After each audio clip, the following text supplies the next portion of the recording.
I didn't know what to expect regarding a transplant. I was just told that that's what you wanted to do, and my doctor put me on it before I can even say yes, you know. And so I went into a transplant almost blind in terms of not knowing how I would feel with the medicine in me. Didn't have a history of taking medicine prior to this. I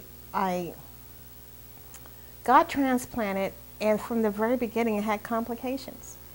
You know, I kept hemorrhaging. 6 months post-transplant, I had to have a hysterectomy. I was losing a pint or 2 pints of blood, and nobody knew where it was coming from. And so then there was the suggestion, well, are you planning on having any more kids? I was 39 years old. And I'm thinking, well, I don't think so.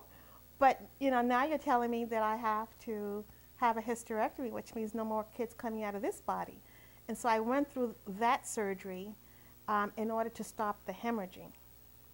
And post that, I still hemorrhaged for like 2 or 3 months post that. And so nobody could tell me to this day, I don't have that problem anymore, but nobody could tell me for at least a year or two why I was still dripping.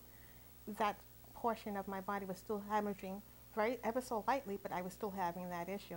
But it all came from transplant. It all came from the bombardment of the medicine.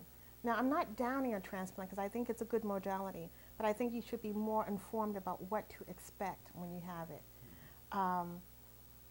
And then the transplant lasted for 9 years, but I struggled the whole 9 years because the amount of medicine really never settled with my system.